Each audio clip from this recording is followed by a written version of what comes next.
6 a.m. on this Thursday morning. Thanks so much for joining us here on Up with KREM. I'm Channing Curtis. And I'm Tim Pham. It's good to see you, friends. Well, hey, meteorologist Thomas Patrick's still on vacation, and we have Brandon T. Jones in the Weather Center. I nicknamed him BTJ. Brandon, and took Channing a minute to it be really like, did. Way BTJ? Too long. Took me way too long to figure that out. We're glad you're with us, Brandon. I'm glad to be here with you too, and of course, happy Friday Eve. I'm happy I got a chance to say that too. That's pretty cool.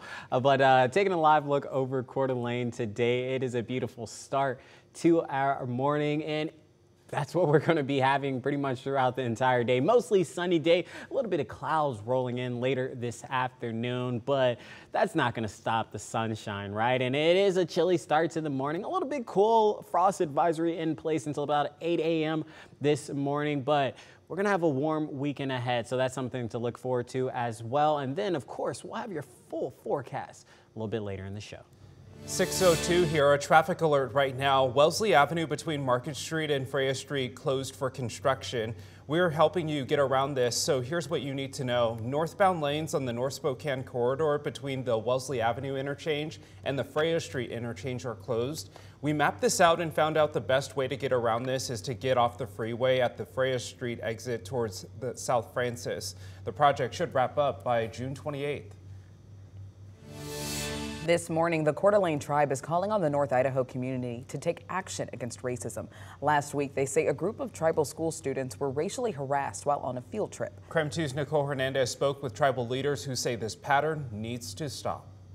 It's a problem. Chief Allen with the Coeur d'Alene tribe says he couldn't sit quiet after what happened last Friday at McEwen Park. 4 adult men picking on kids and told them to go back to the Evan reservation. You don't belong here. The kids, just 13 and 14 years old. They're good. Kids are resilient. We're resilient people. You know, something like this doesn't break us. Instead of breaking, they're bringing attention. I want the whole community to stand up and say, "Hey, not in our community. We need this. We need to stop this now." And it takes all of us. This happened just a few months after a teenager yelled racial slurs at the Utah women's basketball team during March Madness. Earlier this month, the Coeur d'Alene city prosecutor decided not to charge that teenager. Now, another similar incident. Don't pretend that it's not going to keep happening. It's going to keep happening. The Coeur d'Alene Tribal School did file a police report after the incident. We're not very confident in that aspect, but that's not the main goal. The main goal is to bring light to this. They're offering a $25,000 reward for the names of the people who yelled at the kids. Whether they find them or not, that doesn't change their stance. We're the Coeur d'Alene tribe. We're not going anywhere. And if they think that, if some people think some ugly words are going to scare us and we're going to go hide behind a rock, they got another thing coming. We're not hiding. We're not going anywhere. In Coeur d'Alene, Nicole Hernandez, KREM 2 News. The U.S. Forest Service says work is about to begin to reduce the risk of flooding at Spirit Lake. This flooding risk was actually created by the Mount St. Helens eruption in 1980. Now, the lake is still full of trees that were blown down during that eruption. A tunnel helps to drain the lake to prevent flooding. But right now, there are concerns that those trees could clog the tunnel. So next month, the Forest Service will start work to replace and build gates in the lake to keep the trees from getting into the drainage system. There's potentially 50,000 people that could be affected downstream. Obviously a major safety issue, but there's also a huge economic impact potentially with blocking of the shipping channels in the Columbia River. Will happen over the next 4 summers and cause several popular hiking trails to be closed during the week. It is 6:04. Let's take a look at your morning rush. More news in less time. Spokane police arrested a 13-year-old for allegedly shooting another teenager in North Spokane. The shooting happened last month near North Nevada and East Koza Drive. Police say the 16-year-old victim was taken to a hospital and was seriously hurt. The 13-year-old suspect is now facing multiple charges, including third-degree assault, reckless endangerment, and unlawful possession of a firearm. This morning, the 2 teams of Idaho State Troopers sent to the U.S.-Mexico border are back in Idaho. Governor Brad Little says the troopers built valuable relationships and learned a lot about how to fight human and drug trafficking. This morning, we're learning Gonzaga basketball player Michael Ajayi is staying with the team for another season. Yesterday, he withdrew his name from the NBA draft. Ajayi led the West Coast Conference in scoring this past season. Gonzaga now has 1 scholarship left to round out their roster. And then take a look at this if you're not looking at your screen. Meet Flash. He's a 10-year-old Pomeranian who's hard at work spreading cheer and reducing stress for residents. He recently visited the Idaho State Veterans Home in Post Falls. Look at that cutie. Our news partners at the Coeur d'Alene Press found out Flash has been visiting the home actually over the last couple of years and is always putting a smile on the faces of the residents. I love this. Flash, you're such a good boy. That is a look at your morning rush. Police have dropped all criminal charges against top pro golfer Scottie Scheffler. Scheffler was arrested in Louisville during the PGA Championship. Police accused him of assaulting a police officer with his car as he tried to get to his tee time during a massive traffic jam. The arresting officer claimed that he was dragged by Scheffler's vehicle, but his body cam was not turned on at the time. Other video from the incident shows that Scheffler didn't drag anyone with their vehicle, but was actually forcibly removed from his car, handcuffed, and arrested. Prosecutors told the judge Wednesday that they did not have enough evidence to pursue a case against the 27-year-old.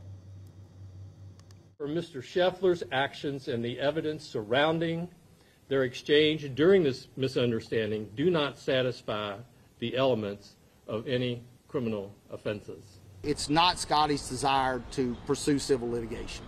I've made that clear to the county. That was not some sort of quid pro quo regarding the criminal case. After entering the tournament as one of the favorites, Scheffler tied for 8th place.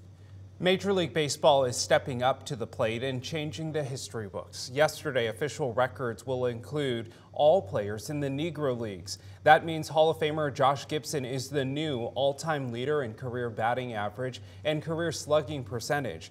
Historians spent 3 years pouring through the statistics for around 3,400 players who played in the Negro League from 1920 to 1948 to reach their updated standings. To understand the Negro Leagues is, number one, to understand that just mere statistics will never kind of help you truly grasp what the Negro Leagues represented.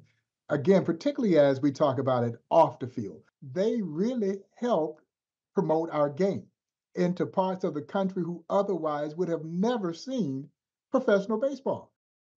Baseball Commissioner Rob Manfred says the accomplishments on the field will be a, quote, gateway to broader learning about this triumph in American history. So far, historians examined about 75% of the Negro League statistics. Fans can view the updated stats and records at MLB.com.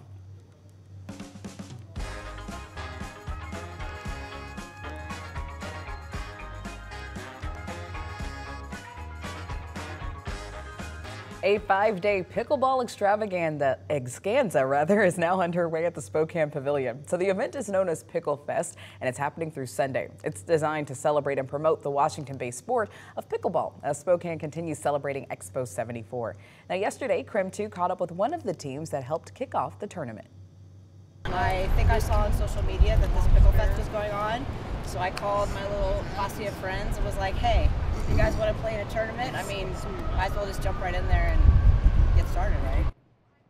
If you already play, you might as well take advantage of this. Now, registration to play in the event has already closed, but if you're interested in watching some games, all of the games are free to watch.